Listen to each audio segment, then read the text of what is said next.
And up ahead, Kuminga. Kuminga! Oh! Jonathan Kuminga! And a foul! Cock it back and throw it down from the teenager. Phoenix score to figure out if they're playing the Kings or if they're playing the Suns. Kuminga! With the right hand! Oh, goodness gracious! Jonathan Kuminga's injury was supposed to be a major setback for the Warriors. He had been one of their most consistent players, bringing energy, defense, and efficient scoring. But instead of collapsing, the team found a way to thrive. With unexpected contributors stepping up and Steve Kerr making key adjustments, the Warriors discovered a level of depth that few saw coming. Now, with Kuminga set to return, the big question is, how will his comeback impact a team that is already adapted without him? Well, let's break it down. The Warriors before Kuminga's injury. Jonathan Kuminga had been one of the Warriors' most exciting young players, bringing explosive athleticism, defensive versatility, and an improving offensive game. Night after night, he provided a mix of relentless rim attacks, improved mid-range shooting, and elite defensive versatility, making him one of the most important young players on the roster. His ability to guard multiple positions gave the Warriors a much-needed edge, especially in a season where their defense had been inconsistent at best. Through the first 34 games of the season, Kuminga was averaging 15.6 points, 4.6 rebounds, and 2 assists, all while shooting an impressive 52.2% from the field. That level of efficiency wasn't just good, it was critical for a Warriors team that had been struggling with injuries, lineup adjustments, and inconsistent play from its veterans. When the offense became stagnant, Kuminga was often the one who would create something out of nothing, like in this game against the Los Angeles Lakers. Seconds left. Kuminga with 4, with 3. Kuminga blocked by Christie. Right back. Kuminga is there to beat the buzzer. The Warriors have done that twice tonight. Whether it was blowing past defenders for a dunk, attacking closeouts, or running the floor in transition, he gave the Warriors an element of athleticism that no one else on the roster could provide. But it wasn't just offense that made Kuminga valuable.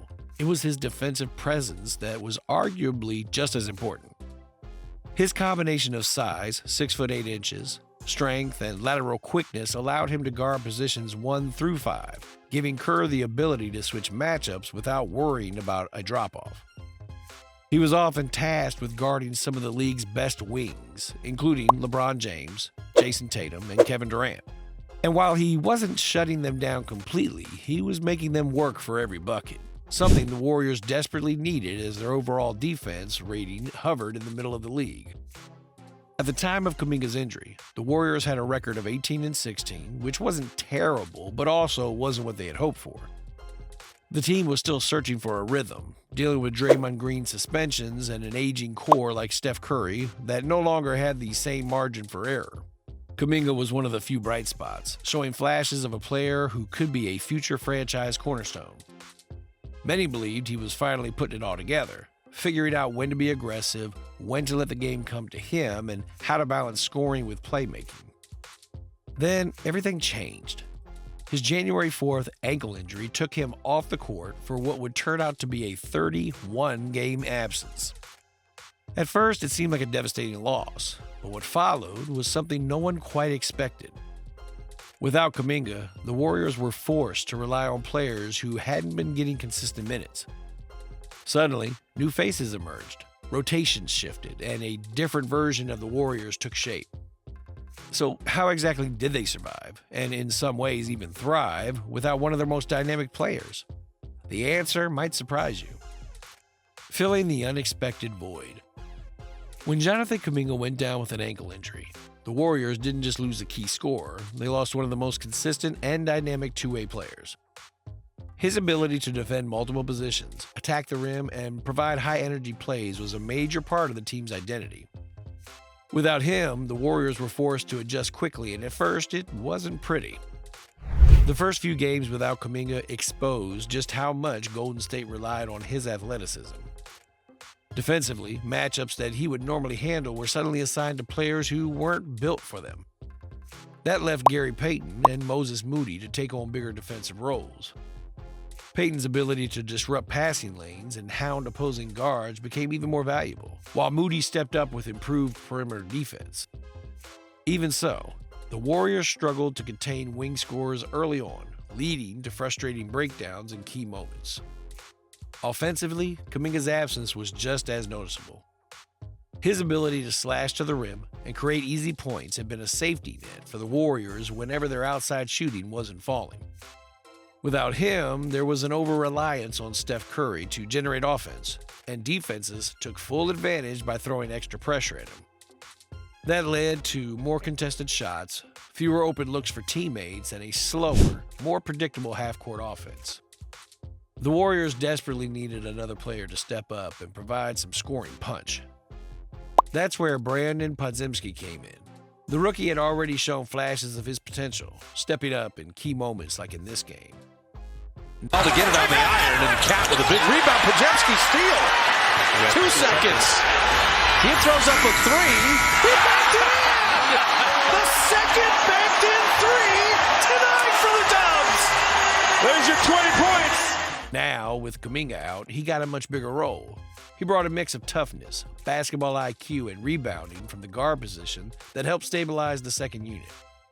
His hustle plays, whether diving for loose balls or making extra passes, started to stand out. More importantly, he proved he could knock down key shots, something the Warriors needed desperately during offensive droughts. Another unexpected name that started gaining more minutes was Quentin Post. The Warriors have been searching for more front-court depth, and Post's ability to stretch the floor while holding his own on defense gave them another reliable big man option. His impact wasn't flashy, but it gave Steve Kerr another rotation piece to work with, something that became more important as the season progressed. Perhaps the biggest surprise, however, was Gui Santos. The young forward who had spent much of his time in the G League suddenly found himself in the rotation. He brought energy, athleticism, and a willingness to compete on both ends of the floor.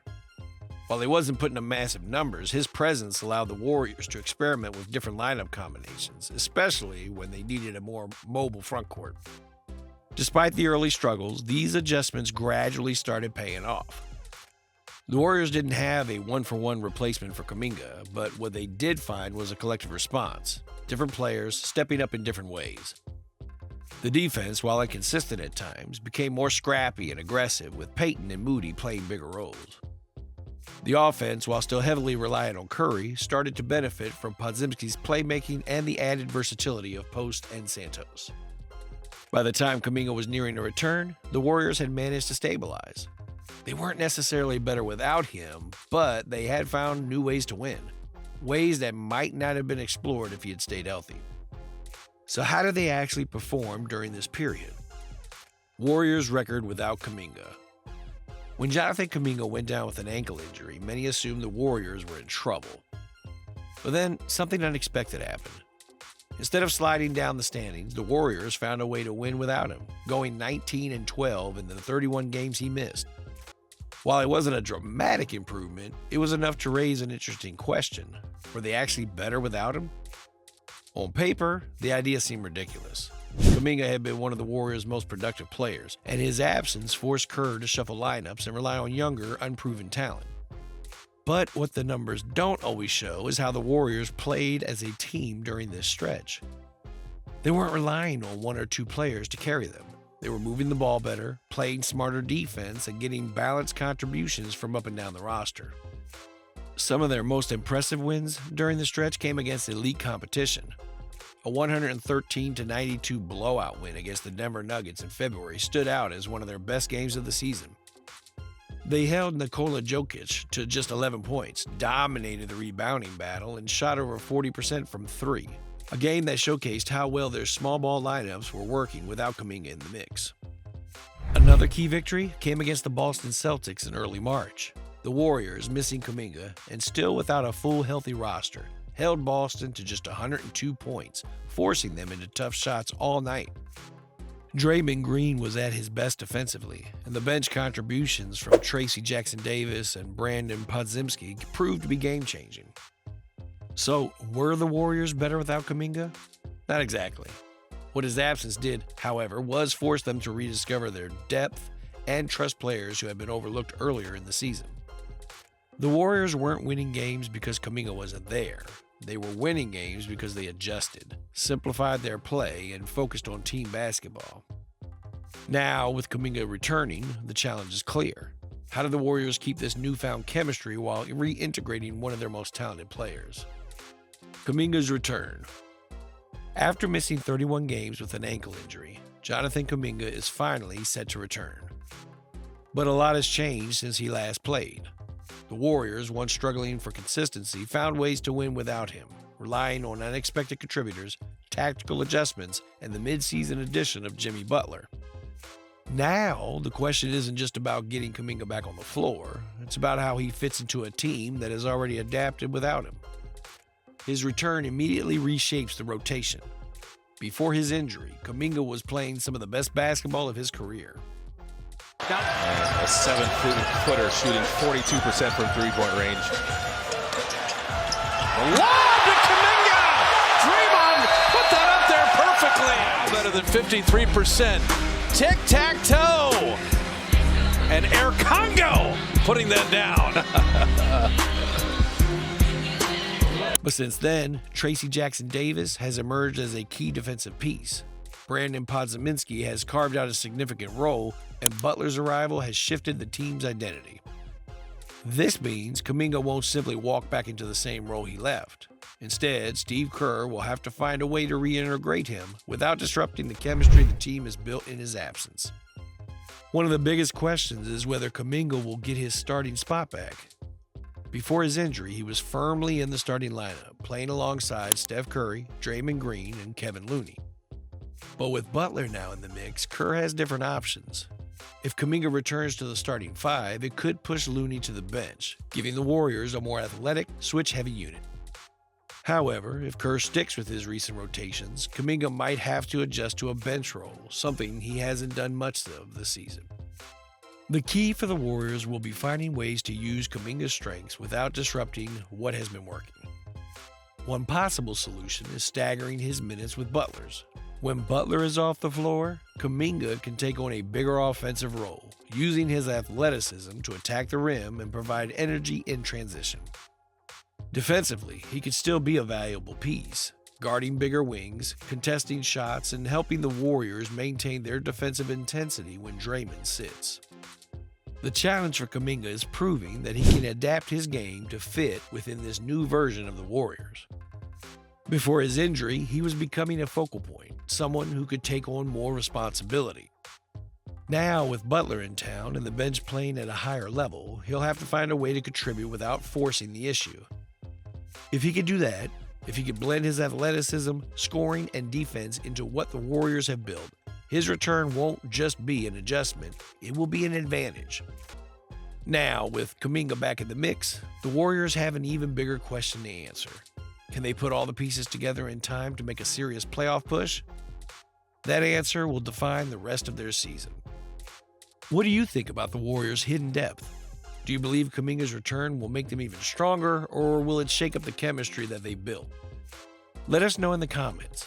And if you enjoyed this breakdown, don't forget to give this video a thumbs up, subscribe, and turn on the notification bell for more amazing videos like this one.